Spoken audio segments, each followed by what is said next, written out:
नमस्कार, मैं हूं मनोज सिंह और आप देख रहे हैं Vikramshila academy Lucknow YouTube channel.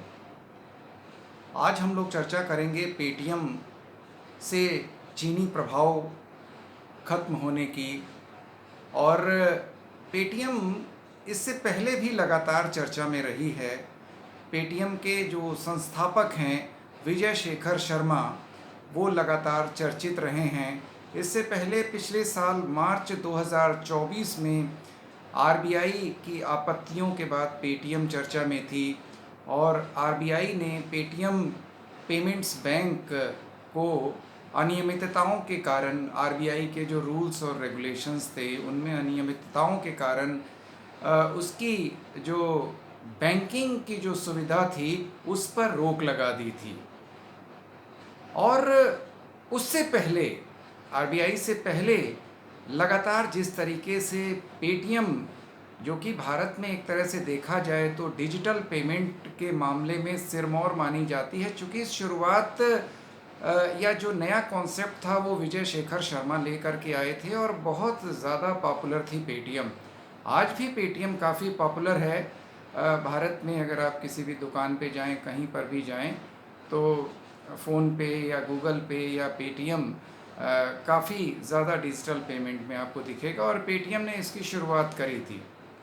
बाद में भारत में इसकी सफलता कोरोना काल के बाद जिस तरीके से बढ़ी, उसको देखते हुए तमाम निवेशक इसकी तरफ आकर्षित हुए और चाइना की कंपनियां, चाइना की जो फाइनेंशियल टेक्नोलॉजी कंपनियां हैं वो तो आकर्षित हुई ही हुई। और कोरोना के बाद पेटीएम चर्चा में आई अपने चीनी निवेशकों के कारण, अपने कंपनी में चीनी निवेश के कारण। लेकिन जो चीनी निवेश था, अब उसका मोह कुछ पेटीएम से कम होता दिख रहा है। और जो एक महत्वपूर्ण घटनाक्रम हुआ है, जैक मा, जो अलीबाबा के संस्थापक हैं, जो जैसे अमेज़न है अमेरिका की, वैसे ही चाइना की अलीबाबा है, और उसके संस्थापक हैं जैक मा। और उनकी जो कंपनी है एंटफिन ने पेटीएम की मूल कंपनी 197 कम्युनिकेशन से पूरी तरह से वो बाहर हो गई है। यानी एंटफिन ने पेटीएम में अपने जितने शेयर्स थे, जितनी हिस्सेदारी थी, वो बेच दी है। और इस प्रकार से अब अगर देखा जाए तो पेटीएम में चीन का कोई भी निवेश नहीं है या कोई भी चीनी निवेशक नहीं है।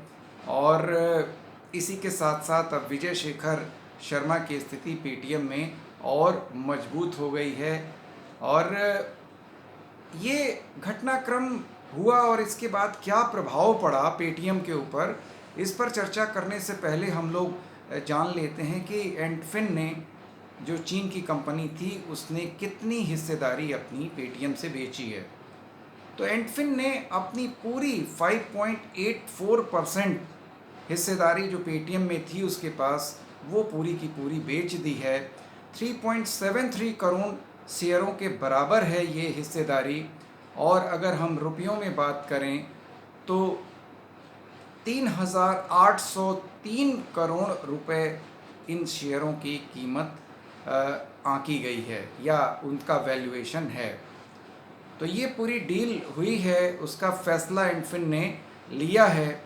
और अगर हम बात करें कि प्रति शेयर एंटफिन ने कितने में बेचा है, तो शेयरों की बिक्री 1,020 रुपये प्रति शेयर के हिसाब से एंटफिन ने किया है, जो कि जिस दिन इसने निर्णय लिया उस दिन जो क्लोजिंग थी उससे कम रेट पर इसने किया है। ऑब्वियसली कम रेट पर करेंगे तभी वो बिकेगा।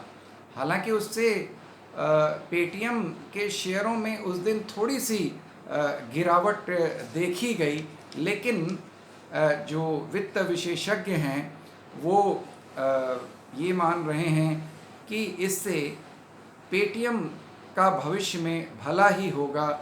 जो भारतीय निवेशक हैं या अन्य विदेशी निवेशक हैं वो आकर्षित होंगे पेटीएम में निवेश करने के लिए, क्योंकि कहीं ना कहीं पेटीएम भारत में एक तरह से डिजिटल पेमेंट के जनक के तौर पर जाना जाता है और बेहतर काम कर रहा है। हालांकि आरबीआई की जो आपत्तियां थीं, आरबीआई की जो उस पर रोक थी पेटीएम पेमेंट्स बैंक को लेकर के, उससे उसकी जो उसकी क्रेडिबिलिटी है उस पर एक डेंट तो ज़रूर पड़ा, लेकिन उसका बहुत असर नहीं पड़ा।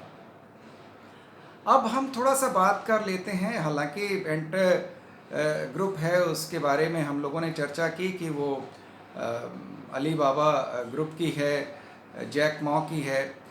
तो एंट ग्रुप, जिसे एंट फाइनेंशियल के नाम से जाना जाता है, अली बाबा समूह से है और उसकी एक प्रमुख चीनी फिनटेक कंपनी है।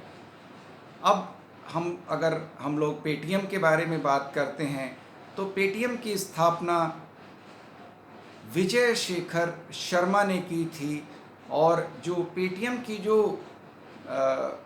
पेरेंट कंपनी है वो 197 कम्युनिकेशन है और 197 कम्युनिकेशन के फाउंडर और सीईओ अभी भी विजय शेखर शर्मा हैं। तो चीनी निवेश के पेटीएम से बाहर हो जाने के बाद इस डिजिटल प्लेटफॉर्म कंपनी पेटीएम पर निश्चित रूप से अभी थोड़ी सी गिरावट तो देखने में आई है, लेकिन भविष्य में एक अच्छा उज्जवल संकेत इसमें देखने को मिलेगा। एक जो इसके साथ जो भारतीय भावनाएं जो आहत हुई थी कि पूरी तरीके से अब ये चीनी कंपनी बन गई है, तो कहीं ना कहीं से एक भावनात्मक जो एक डेंट इसको ले करके पड़ा था, वो भी अब दूर होता दिख रहा है। और जो दूसरा बेनिफिट विजय शेखर शर्मा को होगा, तो विजय शेखर शर्मा का नियंत्रण पुनः एक प्रकार से पेटीएम के ऊपर बढ़ गया है और आगे भविष्य में कौन सी नई योजनाएं बनती हैं विजय शेखर शर्मा और अन्य शेयर होल्डरों के द्वारा, ये तो भविष्य ही बताएगा। तो आज के वीडियो में बस इतना ही। आपसे अनुरोध है कि Vikramshila academy Lucknow YouTube channel को अधिक से अधिक सब्सक्राइब करें, लाइक करें और शेयर करें। नमस्कार, जय हिंद, जय भारत।